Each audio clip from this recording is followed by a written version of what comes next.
আসসালামু আলাইকুম ওরহমতুল্লাহি ওবরকাতুহু। সুপ্রিয় ভাই ও বোনেরা, আশা করি মহান আল্লাহ রব্বুল আলামিনের অশেষ মেহেরবানি ও দয়ায় আপনারা সবাই ভালো আছেন। ইয়াসিন ইসলামিক চ্যানেলে সবাইকে স্বাগত। আজকের বিষয় হচ্ছে মৃত্যুর পর ফেরেশতারা লাশের সাথে কি করে, মৃত্যুর পর আত্মা কোথায় যায়, এই বিষয় নিয়ে বিস্তারিত আলোচনা করব। আসুন শুরু করে দেওয়া যাক আজকের ভিডিওটি। একদিন রাসূলুল্লাহ সাল্লাল্লাহু আলাইহি ওয়াসাল্লামের একজন সাহাবী মারা গেলেন। তখন মুহাম্মদ সাল্লাল্লাহু আলাইহি ওয়াসাল্লাম ওনার জানাজা পড়ালেন। তারপর একদল সাহাবী যখন মৃতদেহ কবর দেওয়ার জন্য কবরস্থানে নিয়ে গেলেন, সবার সাথে আমাদের প্রিয় নবী হযরত মুহাম্মদ সাল্লাল্লাহু আলাইহি ওয়াসাল্লাম হেঁটে আসলেন। তখন দুইজন সাহাবী খবর করতে শুরু করলেন। সবাই মৃতদেহকে ঘিরে বসে আছেন, নীরবতা পালন করতেছেন। কবর খনন করা শেষ না হওয়া পর্যন্ত সবাই অপেক্ষা করবেন। তখন চুপচাপ নীরব শান্ত একটি পরিস্থিতি সৃষ্টি হলো। রাসূলুল্লাহ সাল্লাল্লাহু আলাইহি ওয়াসাল্লাম তখন নীরবতা ভেঙে গভীর মনোযোগ দিয়ে খবর করা দেখছিলেন। একটু পর তিনি সবার দিকে তাকিয়ে বললেন, তোমরা কি জানো মানুষের মৃত্যুর পর আত্মার কি হয়?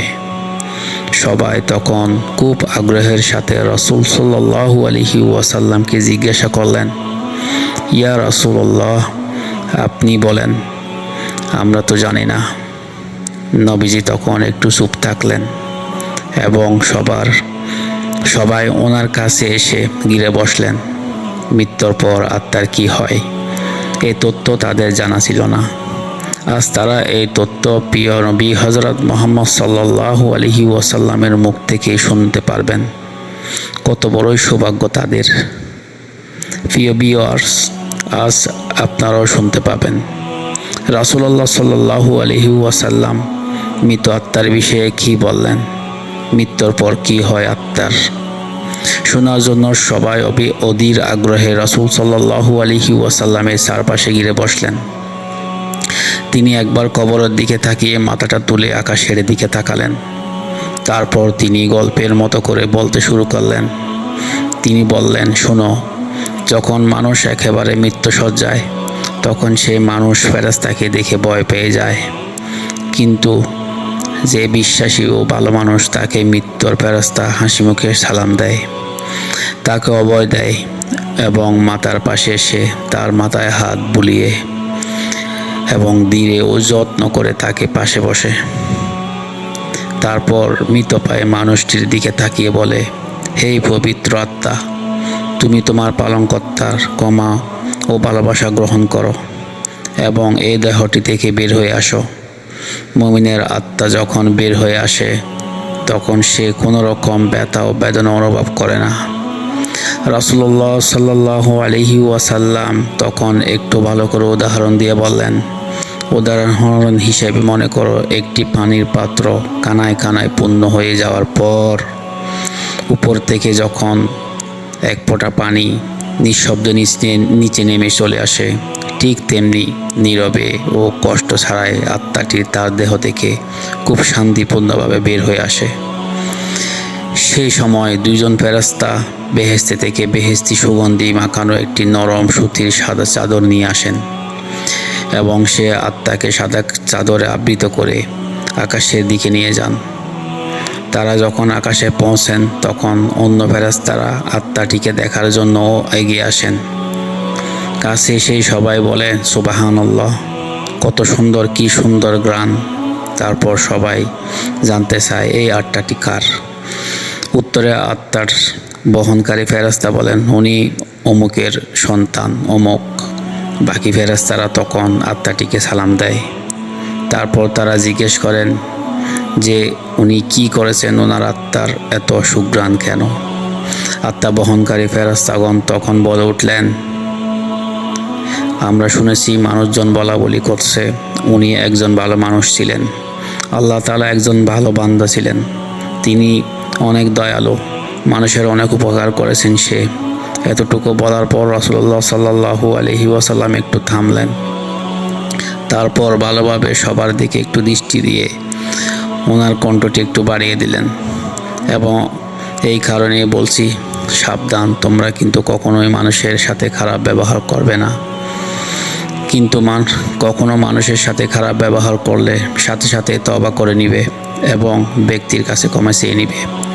প্রিয় দর্শক, ফেরেশতা এই কথা শুনে মাত্র আত্মা বহনকারী ফেরেশতারাও আকাশে গিয়ে এক ফেরেশতা অন্য ফেরেশতার কানে কানে এই শব্দগুলো বলা শুরু করলো। এই কথাটি বলে তিনি আবার একটু চুপ করলেন এবং কবরটির দিকে একটু দৃষ্টি দিলেন। অতঃপর তিনি শুরু করলেন, এই সময় মানুষ যখন মৃতদেহটিকে খবর দেওয়ার জন্য গোসল দিয়ে প্রস্তুত করবে, তখন আল্লাহ তাআলা আত্মা বহনকারী ফেরেশতাদেরকে বলবেন, যাও, এখন তোমরা আবার এই আত্মাটিকে তার শরীরে ফিরিয়ে দিয়ে আসো। মানুষকে আমি মাটি দ্বারা সৃষ্টি করেছি এবং তার আত্মাটিকে আবারও এই মাটিতে মিশে যাবে। সময় হলে আমি আবার পুনরায় জীবিত করব। তারপর মৃত ব্যক্তিটি কবরে রেখে যাওয়ার পর দুজন ফেরেশতা আসবেন। তাদের নাম মুনকার ও নাকির। তারা তখন মৃত্যুর সৃষ্টিকর্তা তার ধর্ম নবী সম্পর্কে জিজ্ঞেস করবেন। মুনকার নাকির চলে যাওয়ার পর সেই মৃত আত্মাটি আবার অন্ধকার কবরে একাকী হয়ে যাবে। সে এক ধরনের অজানা আশঙ্কায় অপেক্ষা করবে। সে কোথায় আছে এবং কি করবে, এরূপ এক অনিশ্চয়তা এসে তাকে ঘিরে ধরবে। এমন সময় সে দেখবে খুব সুন্দর একজন লোক তার কবরের তার সঙ্গে দেখা করতে এসেছে। তাকে দেখার পর আত্মাটি ভীষণ মুগ্ধ হবে। এত মায়াবী, এত সুন্দর, এত চেহারা জীবনে কোনো দিন দেখিনি। আত্মাটি তখন জিজ্ঞেস করবে, তুমি কে? সে লোকটি তখন বলবে, আমি তোমার জন্য অনেক বড় একটি সুসংবাদ নিয়ে এসেছি। তুমি দুনিয়ার পরীক্ষায় উত্তীর্ণ হয়েছ, আলহামদুলিল্লাহ। তোমার জন্য আল্লাহ তাআলা জান্নাত ব্যবস্থা করেছেন। তুমি কি সেটি একটু দেখতে চাও তুমি সেই জান্নাত, যা আসমান জমিন থেকেও বৃহৎ? আত্মাটি তখন ভীষণ খুশি হয়ে বলবে, অবশ্যই আমি দেখতে চাই, আমাকে একটু জান্নাত দেখাও। লোকটি তখন বলবে, তোমার ডান দিকে তাকাও। আত্মাটি তখন ডানে তাকিয়ে দেখবে কবরের সে দেওয়ালটি সামনে আর নেই। সে দেওয়ালে দরজা দিয়ে অনেক দূর পর্যন্ত, যত দূর দৃষ্টি যায়, দৃষ্টিসীমা পেরিয়ে এক সুন্দর বেহেশতে দেখা যায়। বেহেশতে সেই রূপ দেখে আত্মাটি অনেক মুগ্ধ প্রশান্তি লাভ করবে এবং সেখানে যাওয়ার জন্য অস্থির হয়ে পড়বে। লোকটি জিজ্ঞেস করবে, আমি সেখানে কখন যাব এবং কিভাবে যাব? লোকটি মৃদু হেসে দিয়ে বলবে, যখন সময় হবে তখন তুমি সেখানে যাবে। সেটি হবে ইয়ামুল কিয়ামার পরে এবং তুমি সেখানে চিরস্থায়ী হবে ইনশাআল্লাহ। আপাতত শেষ দিবস পর্যন্ত অপেক্ষা করতে হবে। ভয় পেও না, আমি তোমার সাথে আছি। তোমাকে আমি সেদিন পর্যন্ত সঙ্গ দিব যেদিন পর্যন্ত ইয়ামুল কিয়ামা হবে। আত্মাটি তখন তাকে আবার জিজ্ঞেস করবে, কিন্তু তুমি কে? তখন সে লোকটি বলবে, আমি তোমার এতদিনের নেক আমল। সুবহানাল্লাহ। পৃথিবীতে তোমার সকল ভালো কাজের ফলাফল আমি নিজেই। তুমি নফসের সঙ্গে যুদ্ধ করে ভালো কাজ করেছ। তুমি খারাপ আচরণ, প্রতিবেশীদের খারাপ আচরণ আল্লাহ তাআলা সন্তুষ্টির জন্য হজম করেছ। উঠতে বসতে ফিরতে প্রতিটি কাজ তুমি আল্লাহর জন্য করেছ। আর আমি জানি এতে তোমার অনেক কষ্ট হয়েছে। আমি তোমার সেই নেক আমল। আজ তুমি আমাকে একজন সঙ্গীর মতো দেখতে পাচ্ছ।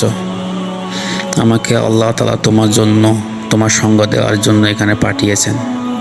এই কথাটি বলে লোকটি আত্মাটির উপর খুব যত্ন করে হাত বুলিয়ে দিবেন এবং বলবেন, হে পবিত্র আত্মা, এখন তুমি শান্তিতে ঘুমাও, নিশ্চিন্তে নিদ্রায় যাও। একথা বলার পর আত্মাটি এক নজর বেহেশতের দিকে তাকিয়ে থাকবে এবং এক সময় এই তাকানোর অবস্থায় গভীর প্রশান্তি ঘুমিয়ে পড়বে। রাসূলুল্লাহ সাল্লাল্লাহু আলাইহি ওয়াসাল্লাম এইটুকু বলার পর আবার থামলেন। সাহাবীরা তো তখন গায়ের কাপড় চোপড় পানিতে ভিজালেন এবং বললেন, হে আমার রব, আপনি আমাদের সকলের পবিত্র আত্মা হিসেবে কবুল ও মঞ্জুর করে নিন, আমিন। আজকের এই ভিডিও থেকে আমরা যে শিক্ষাটি পাই সেটি হচ্ছে, দুনিয়াতে কখনো যদি আমরা অন্যায় করি, বিশেষ করে কোনো মানুষের সাথে, তাহলে আমরা অবশ্যই সেটি ক্ষমা চেয়ে নেব। আল্লাহ বলেছেন, যদি তোমরা দুনিয়ার কোনো মানুষের সঙ্গে অন্যায় করো, সেটি যদি তারা ক্ষমা না করে, আমি কোনোদিন তোমাদের সেই ভুল ক্ষমা করতে পারবো না। তাই তোমরা জীবিত অবস্থায় যদি কোনো মানুষের সঙ্গে অন্যায় করে থাকো, তাহলে ওই মানুষটি থেকে তুমি ক্ষমা চেয়ে নাও। আল্লাহ আমাদের সবাইকে দুনিয়াতে ক্ষমা চেয়ে পরকালে ওই ভাইটির মতো, ওই সাহাবীটির মতো কবরে যেন সুখে শান্তিতে থাকতে পারি, সে তৌফিক দান করুক।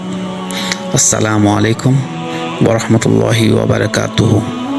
যারা সাবস্ক্রাইব করেন নাই, ইনশাল্লাহ অবশ্যই সাবস্ক্রাইব করে দিবেন। পরবর্তীতে আরেকটি ভিডিও নিয়ে আমি হাজির হব ইয়াসিন ইসলামিক 360 চ্যানেলে। সেই পর্যন্ত সবাই ভালো থাকবেন।